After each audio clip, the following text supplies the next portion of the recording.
Absolute hound today. But anyway, yes, Casanovians. Actually, I think I'm going to sit inside. I like starting off these live streams outside because it's just nice, innit? Get a little bit of sunshine. All is well with the world. So anyway, in this one, I want to talk to you about. I want to talk to you boys about a lot of things actually. Oh fuck, I've just sat on my bed, but I've got wet swim shorts on. So now it's going to be. I remember when I used to be in secondary school and I used to have a sweaty ass. I used to sit on the floor, and then when I got up, my signature of my ass print would be on the floor, and then the other kids would be like, "Ha, he's sweating," and that would make me feel really insecure and bad. Such is life. Anyway, in this one, I want to talk to you boys about why you don't need to become an arsehole in order to attract women. Why this whole, oh, women just go for arseholes. Why it's a flawed strategy that I think a lot of guys are getting brainwashed by the brain dead into believing that they need to become this dark triad, giga, alpha, high octane, 15 raw eggs a day, uber arsehole in order to receive love from the feminine, which essentially is why we're doing all of these things. Yeah, it's why we're going and training hard, getting a better body, making more money, learning about all these unnecessary tactics on YouTube. It's just because we want to receive love from the feminine. That's it. Yeah, when we strip it all back, we all just want to be wanted. Yeah, we all want to be loved. We all want to receive love from the feminine and be adored for who we are rather than what we have. So yeah, I just want to pre-frame it with that because I do think there is a lot of nonsense in this space, and I think I see it as my role to penetrate the bullshit and just expostulate the lessons that I've learned along the way, because I've certainly fallen down a lot of the rabbit holes in the past. I've certainly had a lot of times in my life where I've just felt lost, where the whole dating marketplace has felt like an absolute minefield. I felt as though I had to become something that I wasn't in order to attract the girls that I wanted, which to an extent can be true, but I think this whole dogma that we need to become arseholes, yeah, we need to manipulate people. I just think it's a shame that men are being fed this nonsense. So my best way that I can describe this to penetrate the BS is it's not about becoming an arsehole. It's just about becoming a guy who knows what he wants, goes after it, and has the emotional bravery to say what he wants rather than what he feels as though he ought to say. Yeah, I think the reason why women will naturally gravitate towards, let's just say, an arsehole is because the arsehole just says it as it is. Like, he doesn't really give a flying fuck about how he's being received. He's not looking for validation. He's not looking for approval. He's just dancing to his own tune, right? He's singing to his own symphony. And I think this is the element of, let's just say, the bad boy or the arsehole. Like, this is the secret sauce. This is what makes him super compelling. It's not the manipulation. It's not the just treating somebody like an absolute piece of shit. I do believe, just in the relationships that I've had, and certainly in the relationship that I find myself in at the moment. So the girl that I'm dating here in Bangkok, she's up top floor in the swimming pool at the moment. Like, we've spent the entire day together. Talk about a fucking morning routine. My morning routine, if you want a true Renaissance day, it's wake up next to a beautiful girl, have sex, order coffee, sit down together, laugh about life, go up to a swimming pool and pretend to be dolphins. That's like the best morning routine. I really don't agree with all of this red pill rhetoric nonsense. You know, when it's always like, oh, ignore women for years, ignore women until you're 35 years old, just hustle, grind, sit down at your desk for 12 hours a day and be a monk for the next decade plus of your life. I'm like, dude, my life's better when I've got women in it. Like, I think that's true for everybody, right? I think most men are currently frustrated because they lack love from the feminine. And the amount of guys who follow this content, I received a comment a couple of days back, and just this absolute doomer who is like, oh, you know, our call approach only works if you're tall and handsome. And like one of the guys who recently signed up to work with me, our latest member of the Entourage, who I'm going to be coaching in London in June, he just messaged me just now, and he was saying to me how the internet can be a toxic place. Like, it's so easy to fall into other people's belief systems and start mimicking their approach to life. So I just think, like, dude, if you're following this type of content and you don't believe in the discipline of cold approach, stop watching it. Like, you don't need to do any of this stuff. You don't need to cold approach. You don't need to day game. There's plenty of ways to meet women. So, like, if you don't believe in the efficacy of a discipline, then forget about it. It's like if I hate football, great, go fucking learn swimming. Like, what? Stop pissing your time away complaining online. Yeah. So, anyway, that was a tangent, but I think it's important to say. But yeah, the whole like, oh, you need to become an arsehole to attract women is not true. Really, what you need to be is a guy who knows himself, who loves and respects himself, who operates from a place of wholeness rather than from a place of lack, and can just say it as it is. And I think really what comes into this is decisiveness, assertiveness, being bold, like taking the lead, yeah, taking women on adventures that the two of you are going to enjoy. It's like Sam Perrin always says. A woman doesn't want to be the adventure, she wants to be invited into an adventure. And I think having this bold audacity to be the leader, to step up to the plate, to be like, right, here's what we're gonna do. Like, the girl that I'm dating out here at the moment, she said to me, like, one of let's just call it the main attraction triggers was, she was just like, I love how you just take control of everything. And it's not in a domineering way, it's in a dominant way. I think there's a difference. Like, it's not about being domineering, it's about being dominant. So just say it as a basic example. So we're gonna go out for dinner tonight. So we went out for dinner yesterday. So the way that I like to date girls is I like to be the one to take charge and make decisions, right? Because I understand that's my role as the masculine leader. Like, her role, like her feminine role, I believe, is to be able to sink into my frame, because this projects my proclivity as a protector. I think that women want to be dominated. They want to be led on adventures. They want to be with a strong masculine role model who can protect them, who can look after them, who can take them on these adventures. So I was like, right, we're going to go to this Italian restaurant, meet me here this time, wear something sexy, right? Just that shit like that. And dude, like, they go absolutely crazy for it. So I do think a lot of guys, or a lot of men are misguided today because they think they need to be this toxic arsehole in order for girls to like them. You don't need to be an arsehole, right? You don't need to be going around manipulating people. It should be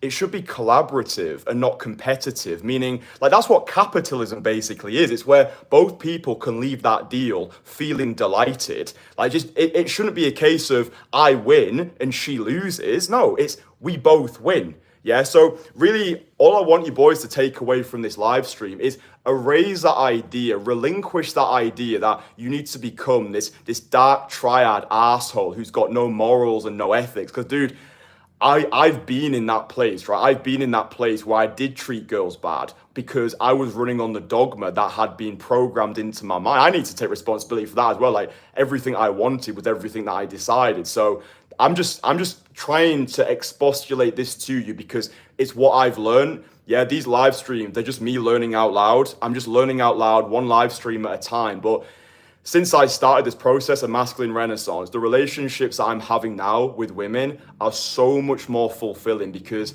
I'm not trying to put on this act anymore. I'm not trying to come across as this stone cold, stoic alpha who experiences no emotion. It's like my way or the highway. It's like, no, I know who I am. I love and respect myself. I've got love and respect for you as an individual, i.e. the girl.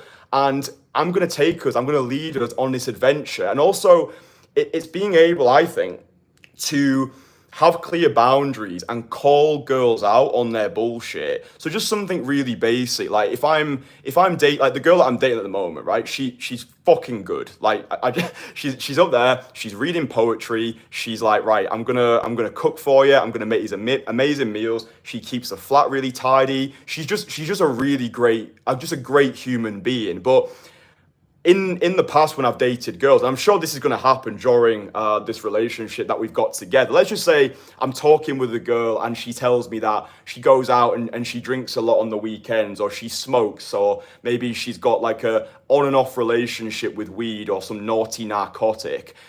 If I don't call her out on that and make her aware that I don't agree with that, she loses all respect for me. So like, if you can't call girls out on their bullshit, so maybe you're dating a girl and she always arrives late for the date. Yeah, most guys are just letting that slide because they're so deprived of feminine nourishment that they're in that scarcity mindset. It's like, oh, it doesn't matter, it'll do, it's fine, forget about it. No, we always want to be acting as if, even if you're not in abundance right now, act as if you already are. Act like your most abundant self, right? So, dude, if a girl is showing up late or you feel as though she's not respecting you, just being able to call her out on it. Like, listen, this is like the third time, no, probably won't even get to the third time. This is like the second time now that you've arrived late, and I'm someone who's big on punctuality. So next time we go out, I expect you to turn up on time. Otherwise, I'm going to struggle to continue this relationship. And it's like, it's just projecting your proclivity as a protector. I've spoken in the past about you almost want to put on this symbiotic role of being the father and the brother. So like you have the energy of the brother, which is the playfulness, the lightheartedness, the humor. Like, yay, let's go to the swimming pool, let's be dolphins together. But then when there is decisions to be made, when she's crossed a personal boundary of yours, you're able to actually just call her out on that. Again, in a dominant way, not a domineering way. Like, oh, you fucked up, now you never get to see me again. But I do think, though, and this is me being no bullshit, I think becoming a figure in her life who is irreplaceable, so there is always a possibility she could lose you. I think that is a healthy dynamic for a relationship. And this is not being an arsehole. I think it's just becoming irreplaceable. I think that's what keeps the dynamic and the tension in a relationship, where I've done it myself in the past, where I think it's easy to lose myself in a relationship because I found in the past I'll get comfortable, I'll start coasting, maybe I start to my boundaries weren't where they used to be, and it's like my girl loses respect for me, right? A woman can't be turned on by a guy who she doesn't respect. I think if you maintain your boundaries, if you continue to be that assertive, dominant, masculine role model who's able to love and respect himself, is like, listen, this is me, take it or leave it. Here's what I will and will not accept. Then she respects you, and then she knows if she does step out of line, there is a possibility that she may lose you. And I think that's what keeps a relationship truly exciting. It's like that fear of loss. Yeah, that fear of loss, which, I don't know, I think as humans, we appreciate things when they don't last forever. I think when we know there is an expiry date on something, it makes us appreciate it more. You know, it's like we don't really appreciate what we have until we've lost it. But I do think that if there is an unspoken expiry date attached to your relationship, and she knows if she does something which dissatisfies you or goes against one of your personal boundaries, then it could cause the relationship to crumble. I do think that it's just a healthy way of navigating relationships. It's not about being an arsehole. It's not about being a pushover. Yeah, I think oftentimes, I had a comment a little while back and a guy was like, oh, how do I stop girls disrespecting me, walking all over me? I'm like, dude, disrespect starts at home. Yeah, it's like the world is our mirror, and I think people treat us how we train them to treat us. And oftentimes people treat us how we expect to be treated. I think we receive the love we expect to receive. We receive the love we believe we deserve. So I think, like, if you are having girls who disrespect you, who don't go along with your personal approach to life, then I think that's a you problem rather than a her problem. I think you need to grow a set of balls, look at yourself in the mirror and be like, right, maybe I am slacking off. Maybe I actually don't love and respect myself. And I think I've explained before, purpose over punani. Yeah, purpose over punani. I think this is what creates the healthiest relationships, where she knows she's not number one, right? It's like the purpose, like your mission, your masculine renaissance. This comes before everything else. Like, I could have just been up there all day fucking sipping Mai Tais, just pretend to be dolphins in the swimming pool. But I'm like, right, I've got a call to make. I'm going to be down here about 20 minutes. So just like, amuse yourself. We'll go out later. I've got shit to do. I think this just keeps the dynamic healthy. So just do a little audit of your life. Like, what are you living for? What are you working towards? What is your passion? What is your purpose? What is your springboard for tomorrow? What's your reason for waking up in the morning? I think this is what it's about. It's not becoming an arsehole. It's just becoming a guy who loves and respects himself, who can say what he wants, is assertive, is dominant. And because I think oftentimes we already know all of this stuff anyway, which is why I say to my guys, game, if we want to call it that, it's not so much a process of learning anything new, but unlearning. Yeah, unlearning and relearning that which we already know. Yeah, you don't need any more videos. You don't need to listen to any more podcasts. You've already got it all inside of you. And I think it's more of the removal rather than the addition of anything else. yeah, you know when you want to say something. You know when someone has crossed the boundary. You know, like when you go to a restaurant, you know you want red wine, but you're scared of making the wrong decision in case you lose value in that girl's eyes, or maybe you piss her off or say something wrong. Oh, I might say the wrong thing. There is no wrong thing. The only wrong thing is when you don't say the right thing. Yeah, the only wrong time you say the wrong thing is when you don't actually speak your truth. So yeah, I think follow your bliss, speak your truth, and do what you want rather than what you feel as though you ought to want. And just be careful about the content that you consume online, because there's a lot of nonsense out there. A lot of people don't actually know what they're talking about. They've got no fucking receipts. You actually see them out in the field creating attraction with beautiful girls. It's just like talking head videos in the bedrooms and blah, blah, fucking bullshit. Anyway, I'm feeling pretty sweaty now, but I'm gonna go back up, link up with my girl, have a good time together. But yeah, hopefully that this live stream's helped you. Yeah, it's not about being an arsehole. It's just about being a dominant guy, you know, who's got his own boundaries, fucking goes after the things that he wants. So yeah, hopefully this helps you live a life free from bullshit. I wish you a fantastic day going forwards, and I'll speak to you boys again tomorrow. All right, love you, bye.